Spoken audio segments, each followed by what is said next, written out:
Friends, ಇವತ್ತಿನ ವಿಡಿಯೋದಲ್ಲಿ ನಾನು ನಿಮಗೆ ತಿಳಿಸ್ತಿರುವ ಮಾಹಿತಿ ಯಾವುದಪ್ಪ ಅಂತಂದ್ರೆ 90% ಸಬ್ಸಿಡಿ ದರದಲ್ಲಿ ಉಚಿತವಾದಂಥ ಬೈಕನ್ನು ನೀಡೋದಕ್ಕೆ ಆನ್ಲೈನ್ನಲ್ಲಿ ಅರ್ಜಿಯನ್ನು ಆಹ್ವಾನಿಸಲಾಗಿದೆ. ಹೌದು ಫ್ರೆಂಡ್ಸ್, ನೀವು ದ್ವಿಚಕ್ರ ವಾಹನ ಅಥವಾ ಟೂ ವೀಲರ್ ಅನ್ನು ಕೊಂಡ್ಕೊಳ್ತೀವಪ್ಪ ಅಂತಂದ್ರೆ 90% ರಾಜ್ಯ ಸರ್ಕಾರದ ಕಡೆಯಿಂದ ಸಬ್ಸಿಡಿ ಸಿಗುತ್ತೆ. ಕೇವಲ 10% ಹಣವನ್ನು ಮಾತ್ರ ನೀವು ಇಲ್ಲಿ ಹಾಕಬೇಕಾಗುತ್ತೆ. ಅಂತ ಒಂದು ಅದ್ಭುತವಾದಂಥ ಸ್ಕೀಮ್ ಬಗ್ಗೆ ಅಂದರೆ ಆನ್ಲೈನ್ನಲ್ಲಿ ಯಾವ ರೀತಿ ಅರ್ಜಿ ಸಲ್ಲಿಸಬೇಕು ಅನ್ನೋದನ್ನ ಇವತ್ತಿನ ವಿಡಿಯೋದಲ್ಲಿ ತಿಳಿಸ್ಕೊಡ್ತಾ ಇದ್ದೀನಿ. ಹೌದು ಫ್ರೆಂಡ್ಸ್, ಇಲ್ಲಿ ನೋಡ್ತಿರ್ಬೋದು ಕರ್ನಾಟಕ ರಾಜ್ಯ ಸಫಾಯಿ ಕರ್ಮಚಾರಿ ಅಭಿವೃದ್ಧಿ ನಿಗಮದ ಕಡೆಯಿಂದ 90% ಸಬ್ಸಿಡಿ ದರದಲ್ಲಿ ಉಚಿತವಾದಂಥ ಬೈಕನ್ನು ನೀಡೋದಕ್ಕೆ ಆನ್ಲೈನ್ನಲ್ಲಿ ಅರ್ಜಿಯನ್ನು ಆಹ್ವಾನಿಸಲಾಗಿದೆ. ಹೌದು ಫ್ರೆಂಡ್ಸ್, ನೀವು ದ್ವಿಚಕ್ರ ವಾಹನ ಅಥವಾ ಟೂ ವೀಲರ್ನ ಕೊಂಡ್ಕೊಳ್ಬೇಕಂತಿದ್ರೆ 90% ಸಬ್ಸಿಡಿ ಉಚಿತವಾಗಿ ಇರುತ್ತೆ. ಕೇವಲ 10% ಹಣವನ್ನು ಮಾತ್ರ ನೀವು ಇನ್ವೆಸ್ಟ್ ಮಾಡಬೇಕು. ಹಾಗಾದರೆ ಬನ್ನಿ ಫ್ರೆಂಡ್ಸ್, ಈ ಒಂದು 90% ಸಬ್ಸಿಡಿ ದರದಲ್ಲಿ ಉಚಿತವಾದಂಥ ಬೈಕನ್ನು ನೀವು ಪಡಿಬೇಕಾದ್ರೆ ಯಾವ ರೀತಿ ಈ ಒಂದು ಆನ್ಲೈನ್ನಲ್ಲಿ ಅರ್ಜಿ ಸಲ್ಲಿಸೋದು ಹೇಗೆ, ಮತ್ತು ಇದಕ್ಕೆ ಏನೇನು ದಾಖಲಾತಿಗಳು ಬೇಕು, ಮತ್ತು ಈ ಒಂದು ಲಾಭವನ್ನು ಬೆನಿಫಿಟನ್ನು ಯಾರ್ಯಾರು ಪಡಿಬೋದು ಅನ್ನೋದ್ರ ಬಗ್ಗೆ ಮಾಹಿತಿಯನ್ನು ತಿಳಿಸ್ಕೊಡ್ತೀನಿ. ಅದ್ರ ಜೊತೆಗೆ ಈ ಒಂದು ಸ್ಕೀಮ್ಗೆ ಆನ್ಲೈನ್ನಲ್ಲಿ ಅರ್ಜಿ ಸಲ್ಲಿಸೋದಕ್ಕೆ ಕೊನೆಯ ದಿನಾಂಕ ಏನು ಅನ್ನೋದ್ರ ಬಗ್ಗೆ ಕೂಡ ಮಾಹಿತಿಯನ್ನು ತಿಳಿಸ್ಕೊಡ್ತೀನಿ. ಅದಕ್ಕಿಂತ ಮುಂಚಿತವಾಗಿ ನೀವು ನಮ್ಮ ಚಾನಲ್ನ ಸಬ್ಸ್ಕ್ರೈಬ್ ಆಗಿಲ್ಲ ಅಂತಂದರೆ ಕೆಳಗಡೆ ರೆಡ್ ಬಟನಲ್ಲಿ ಸಬ್ಸ್ಕ್ರೈಬ್ ಅಂತ ಇರುತ್ತೆ, ಅದ್ರ ಮೇಲೆ ಕ್ಲಿಕ್ ಮಾಡಿ, ನಂತರ ಬೆಲ್ ಐಕನ್ ಮೇಲೆ ಕ್ಲಿಕ್ ಮಾಡಿ ಅಲ್ಲಿ ಆಲ್ ನೋಟಿಫಿಕೇಶನ್ ಅಂತ ಸೆಲೆಕ್ಟ್ ಮಾಡ್ಕೊಳ್ಳಿ. ಬನ್ನಿ ಫ್ರೆಂಡ್ಸ್, ವಿಡಿಯೋನ ಶುರು ಮಾಡೋಣ. ಫ್ರೆಂಡ್ಸ್, ಮೊದಲಿಗೆ ಈ ಒಂದು ಸ್ಕೀಮಿನ ಒಂದು ಬೆನಿಫಿಟನ್ನು ಪಡಿಬೇಕಾದ್ರೆ ಈ ಒಂದು ಅಫಿಷಿಯಲ್ ವೆಬ್ಸೈಟನ್ನು ಓಪನ್ ಮಾಡ್ಕೊಳ್ಬೇಕು. ಇದರ ಲಿಂಕನ್ನು ಕೆಳಗಡೆ ಡಿಸ್ಕ್ರಿಪ್ಷನ್ ಬಾಕ್ಸ್ನಲ್ಲಿ ಹಾಕಿರ್ತೀನಿ, ಡೈರೆಕ್ಟಾಗಿ ಅಲ್ಲಿಂದ ಓಪನ್ ಮಾಡ್ಕೊಳ್ಳಿ. ಫ್ರೆಂಡ್ಸ್, ಇಲ್ಲಿ ನೋಡ್ತಿರ್ಬೋದು ಈ ಒಂದು ಅಫಿಷಿಯಲ್ ವೆಬ್ಸೈಟನ್ನು ಓಪನ್ ಮಾಡಿದ್ಮೇಲೆ ಕರ್ನಾಟಕ ರಾಜ್ಯ ಸಫಾಯಿ ಕರ್ಮಚಾರಿ ಅಭಿವೃದ್ಧಿ ನಿಗಮ ಏನಿದೆ ಈ ಒಂದು ಅಫಿಷಿಯಲ್ ವೆಬ್ಸೈಟು ಈ ರೀತಿಯಾಗಿ ಓಪನ್ ಆಗುತ್ತೆ. ಓಪನ್ ಆದಮೇಲೆ ಇಲ್ಲಿ ನೋಡ್ತಿರ್ಬೋದು ನಿಮಗೆ ರೈಟ್ ಸೈಡಿಗೆ ನಿಮಗೆ ಈ ಒಂದು ಸಫಾಯಿ ಕರ್ಮಚಾರಿಗಳ ಅಭಿವೃದ್ಧಿ ನಿಗಮದ ಕಡೆಯಿಂದ ವಿವಿಧ ಯೋಜನೆಗಳಿಗೆ ಆನ್ಲೈನ್ನಲ್ಲಿ ಅರ್ಜಿಯನ್ನು ಆಹ್ವಾನಿಸಲಾಗಿದೆ. ಅಂದರೆ ಇಲ್ಲಿ ನಿಮಗೆ ನೋಡ್ತಿರ್ಬೋದು ಟ್ಯಾಬ್ ವಿತರಣೆ ಅಂತ ನಾನು ಆಲ್ರೆಡಿ ಈ ಒಂದು ವಿಡಿಯೋನ ಮಾಡಿ ಹಾಕಿದ್ದೀನಿ. ಆ ವಿಡಿಯೋ ಲಿಂಕ್ ಬೇಕಾದರೆ ಕೆಳಗಡೆ ಡಿಸ್ಕ್ರಿಪ್ಷನ್ ಬಾಕ್ಸ್ನಲ್ಲಿ ಇರುತ್ತೆ. ಅಂದರೆ ವಿದ್ಯಾರ್ಥಿಗಳಿಗೆ ಉಚಿತವಾದಂಥ ಟ್ಯಾಬ್ ಸಿಗುತ್ತೆ. ಅದ್ರ ಕೆಳಗಡೆ ಇಲ್ಲಿ ದ್ವಿಚಕ್ರ ವಾಹನ ಅಂತ ಇದೆ. ಈ ಒಂದು ಆಪ್ಷನ್ ಮೇಲೆ ಕ್ಲಿಕ್ ಮಾಡಿದ್ರೆ ಈ ಒಂದು ದ್ವಿಚಕ್ರ ವಾಹನ 90% ಸಬ್ಸಿಡಿ ದರದಲ್ಲಿ ಉಚಿತವಾಗಿ ಪಡೆಯೋದಕ್ಕೆ ಆನ್ಲೈನ್ನಲ್ಲಿ ಅರ್ಜಿ ಸಲ್ಲಿಸೋದಕ್ಕೆ ಆಪ್ಷನ್ ಬರುತ್ತೆ. ನಂತರ ಇಲ್ಲಿ ನಿಮಗೆ ಕೆಳಗಡೆ ನೋಡ್ತಿರ್ಬೋದು ಕೊನೆಯ ದಿನಾಂಕ, ಅರ್ಜಿಯನ್ನು ಸಲ್ಲಿಸೋದಕ್ಕೆ ಕೊನೆಯ ದಿನಾಂಕ 15/12/2021.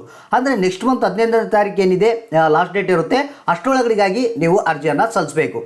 ಫ್ರೆಂಡ್ಸ್, ಇಲ್ಲಿ ಮೊದಲಿಗೆ ಭಾಳಷ್ಟು ಮಂದಿಗೆ ಡೌಟ್ ಏನಪ್ಪ ಅಂತಂದರೆ ಸಫಾಯಿ ಕರ್ಮಚಾರಿಗಳ ಅಭಿವೃದ್ಧಿ ನಿಗಮದಲ್ಲಿ ಯಾರು ಅರ್ಜಿಯನ್ನು ಸಲ್ಲಿಸಬೇಕು ಅನ್ನೋದನ್ನು ನೀವು ತಿಳ್ಕೊಂಬಿಡಿ.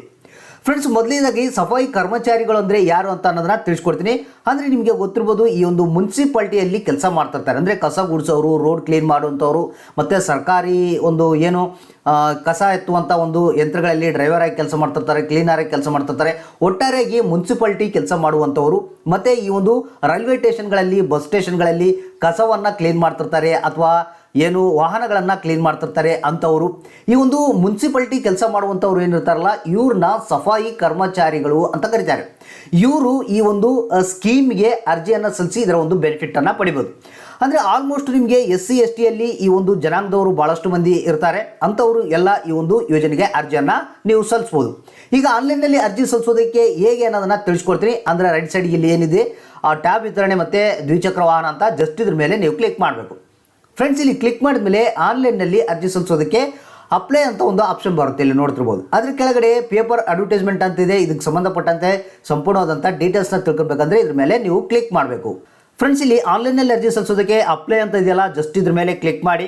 ಕ್ಲಿಕ್ ಮಾಡಿದ ತಕ್ಷಣ ಇಲ್ಲಿ ನೋಡ್ತಿರ್ಬೋದು ನಿಮಗೆ ಮೊದಲನೇದಾಗಿ ಸಮಾಜ ಕಲ್ಯಾಣ ಇಲಾಖೆಯಿಂದ ನೀವು ಕಳೆದ 3 ವರ್ಷದ ಅವಧಿಯಲ್ಲಿ 1 ಲಕ್ಷ ಅಧಿಕ ಸಹಾಯಧನವನ್ನು ಪಡೆದಿದ್ದೀರಾ ಅಂತ ಕೇಳುತ್ತೆ. ಇಲ್ಲ ಅಂತ ಸೆಲೆಕ್ಟ್ ಮಾಡ್ಕೊಳ್ಳಿ.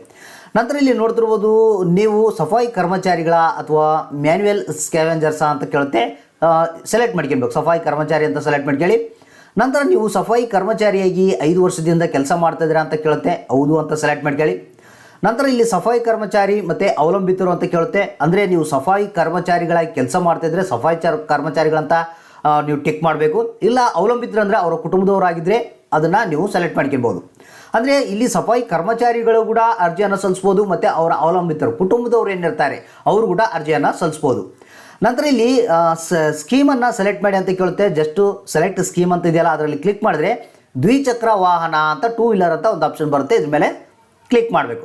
ಕ್ಲಿಕ್ ಮಾಡಿದ್ರೆ ಇಲ್ಲಿ ಕೆಲವೊಂದು ಜಿಲ್ಲೆಗಳಿಗೆ ಮಾತ್ರ ಇದು ಅನ್ವಯ ಅಂತ ಕೊಡಲಾಗಿದೆ. ಇಲ್ಲಿ ನೋಡ್ತಿರ್ಬೋದು ಬೆಂಗಳೂರು ನಗರ, ಮಂಗಳೂರು, ಮೈಸೂರು, ದಾವಣಗೆರೆ, ಬಳ್ಳಾರಿ, ಕಲಬುರಗಿ, ಹುಬ್ಬಳ್ಳಿ, ಧಾರವಾಡ, ಬೆಳಗಾವಿ, ವಿಜಯಪುರ, ತುಮಕೂರು ಮತ್ತು ಶಿವಮೊಗ್ಗ ವ್ಯಾಪ್ತಿಯಲ್ಲಿ ಬರುವಂಥ ಮಹಿಳೆಯರಿಗೆ ಕೆಲಸಕ್ಕೆ ಹಾಜರು ಆಗುವ ಸಲುವಾಗಿ 90% ಸಬ್ಸಿಡಿ ಅಂದರೆ ಸಹಾಯಧನವನ್ನು ನೀಡಲಾಗುತ್ತೆ. 10% ಮಾತ್ರ ಫಲಾನುಭವಿಗಳು ನೀಡಬೇಕು ಅಂತ ಇಲ್ಲಿ ಕ್ಲಿಯರ್ ಆಗಿ ಕೊಡಲಾಗಿದೆ.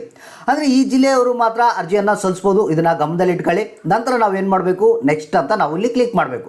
ನೆಕ್ಸ್ಟ್ ಅಂತ ಕ್ಲಿಕ್ ಮಾಡಿದ್ಮೇಲೆ ಇಲ್ಲಿ ಮೊದಲಿಗೆ ನಿಮ್ಮ ಆಧಾರ್ ಕಾರ್ಡ್ ನಂಬರ್ನ ಕೇಳುತ್ತೆ. ಮತ್ತು ಆಧಾರ್ ಕಾರ್ಡ್ನಲ್ಲಿ ಯಾವ ರೀತಿ ಹೆಸರುತ್ತೆ ಅದೇ ರೀತಿ ಹೆಸರನ್ನ ಹಾಕಬೇಕು. ಇಲ್ಲಿ ಕ್ಯಾಪ್ಚರ್ ಕೋಡ್ ಇರುತ್ತೆ. ಕ್ಯಾಪ್ಚರ್ ಕೋಡ್ನ ಖಾಲಿ ಬಾಕ್ಸ್ನಲ್ಲಿ ಹಾಕಿ ಕೆಳಗಡೆ ಪ್ರೊಸೀಡ್ ಅಂತ ನೀವು ಕ್ಲಿಕ್ ಮಾಡಬೇಕು. ಫ್ರೆಂಡ್ಸ್, ನಂತರ ಈ ಒಂದು 90% ಸಬ್ಸಿಡಿ ಉಳ್ಳ ದ್ವಿಚಕ್ರ ವಾಹನ ಅಥವಾ 2 ವೀಲರನ್ನು ಪಡೆಯೋದಕ್ಕೆ, ಸ್ಕೀಮ್ಗೆ ರಿಜಿಸ್ಟ್ರೇಷನ್ ಮಾಡ್ಕೊಳ್ಳೋದಕ್ಕೆ ಅಥವಾ ಅಪ್ಲಿಕೇಶನ್ನ ಹಾಕೋದಕ್ಕೆ ಅಪ್ಲಿಕೇಶನ್ ಈ ರೀತಿಯಾಗಿ ಓಪನ್ ಆಗುತ್ತೆ. ಮೊದಲಿಗೆ ಇಲ್ಲಿ ಜಾತಿ ಮತ್ತು ಆದಾಯದ ವಿವರಗಳಂತ ಕೇಳುತ್ತೆ. ಅಂದರೆ ಕ್ಯಾಸ್ಟ್ ಆ್ಯಂಡ್ ಇನ್ಕಮ್ ಡೀಟೇಲ್ಸ್ನ ಕೊಡಬೇಕು. ಮೊದಲಿಗೆ ಇಲ್ಲಿ ನಿಮ್ಮ ಕ್ಯಾಸ್ಟ್ ಸರ್ಟಿಫಿಕೇಟ್ನಲ್ಲಿ ಆಡಿ ನಂಬರ್ ಅಂತ ಇರುತ್ತೆ. ಜಸ್ಟ್ ಆ ಒಂದು ಆಡಿ ನಂಬರ್ ಎಂಟ್ರಿ ಮಾಡಿದರೆ ಸಾಕು. ನಿಮ್ಮ ಕ್ಯಾಸ್ಟ್ ಯಾವುದು ಮತ್ತು ಉಪ ಕ್ಯಾಸ್ಟ್, ಸಬ್ ಕ್ಯಾಸ್ಟ್ ಯಾವುದು ಅನ್ನೋದು ಬರುತ್ತೆ.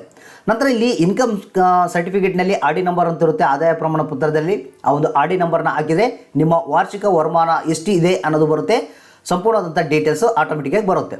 ನಂತರ ಇಲ್ಲಿ ಪರ್ಸನಲ್ ಡೀಟೇಲ್ಸ್ ಅಂತ ಕೇಳುತ್ತೆ. ನಿಮ್ಮ ಹೆಸರನ್ನ ಹಾಕಬೇಕು, ನಿಮ್ಮ ತಂದೆ ತಾಯಿ ಹೆಸರನ್ನ ಹಾಕಬೇಕು, ನೀವು ಮೇಲಾ ಫಿಮೇಲಾ ಮತ್ತು ನಿಮ್ಮ ಡೇಟ್ ಆಫ್ ಬರ್ತ್ನ ಹಾಕಬೇಕು. ನೀವು ಅಂಗವಿಕಲರು ಆಗಿದ್ದರೆ ಎಸ್ ಆರ್ ನೋ ಅಂತ ಸೆಲೆಕ್ಟ್ ಮಾಡ್ಕೊಳ್ಳಿ. ನಿಮ್ಮ ಅಡ್ರೆಸ್ನ ಹಾಕಿ, ನಿಮ್ಮ ಜಿಲ್ಲೆ ಯಾವ್ದು ಬರುತ್ತೆ, ತಾಲೂಕು ಯಾವ್ದು ಬರುತ್ತೆ, ಮತ್ತು ನಿಮ್ಮ ಊರಿನ ಪಿನ್ ಕೋಡ್ ಯಾವುದು, ಮತ್ತು ನಿಮ್ಮ ಮೊಬೈಲ್ ನಂಬರ್ ಏನು, ಇಮೇಲ್ ಐ ಡಿ ಏನು, ಮತ್ತು ನೀವು ಏನು ಎಜುಕೇಷನ್ ಮಾಡ್ತಾ ಇದ್ದೀರಾ ಅನ್ನೋದನ್ನ ಹಾಕಬೇಕು. ನೀವು ನಗರ ಪ್ರದೇಶದವರ ಅಥವಾ ಏನು ಗ್ರಾಮೀಣ ಪ್ರದೇಶದವರ ಅನ್ನೋದನ್ನು ಸೆಲೆಕ್ಟ್ ಮಾಡ್ಕೊಳ್ಬೇಕು. ಇಷ್ಟ ಆದ ನಂತರ ಇಲ್ಲಿ ನಿಮಗೆ ರೇಷನ್ ಕಾರ್ಡ್ ಡೀಟೇಲ್ಸ್ ಕೇಳುತ್ತೆ. ರೇಷನ್ ಕಾರ್ಡ್ ನಂಬರ್ನ ಹಾಕಿ ರೇಷನ್ ಕಾರ್ಡ್ನಲ್ಲಿ ಇರುವಂಥ ಎಲ್ಲ ಹೆಸರುಗಳನ್ನ ಆ್ಯಡ್ ಮಾಡ್ತಾ ಹೋಗ್ಬೇಕು. ಹೆಸರು ಹಾಕಬೇಕು, ಅವ್ರ ವಯಸ್ಸು ಹಾಕಬೇಕು, ಅವ್ರು ನಿಮ್ಗೆ ಏನು ಹಾಕ್ತಾರೆ ಅನ್ನೋದನ್ನು ಹಾಕಬೇಕು. ಇಲ್ಲಿ ಕ್ಲಿಕ್ ಏರ್ ಟು ಆ್ಯಡ್ ಅಂತ ಇದೆಯಲ್ಲ, ಜಸ್ಟ್ ಕ್ಲಿಕ್ ಮಾಡಿದ್ರೆ ಎಲ್ಲ ಮೆಂಬರ್ಗಳು ಆ್ಯಡ್ ಆಗ್ತಾರೆ.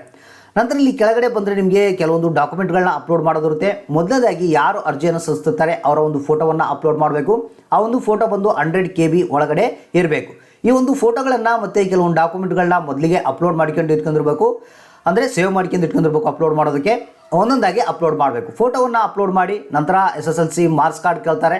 ಇಲ್ಲಿ ನೋಡ್ತಿರ್ಬೋದು. ಅಂದರೆ ಏಜ್ ಪ್ರೂಫಿಗೆ ಇದು SSLC ಮಾರ್ಕ್ಸ್ ಕಾರ್ಡ್ ಅಥವಾ ನಿಮ್ಮ ಒಂದು ಡೇಟ್ ಆಫ್ ಬರ್ತ್ ಆಗಿರ್ಬೋದು.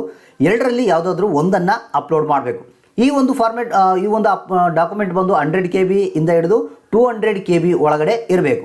ನಂತರ ನಿಮ್ಮ ಆಧಾರ್ ಕಾರ್ಡ್ ಕೇಳುತ್ತೆ. ಆಧಾರ್ ಕಾರ್ಡ್ನ ಅಪ್ಲೋಡ್ ಮಾಡಿ. ರೇಷನ್ ಕಾರ್ಡ್ನ ಅಪ್ಲೋಡ್ ಮಾಡಬೇಕು.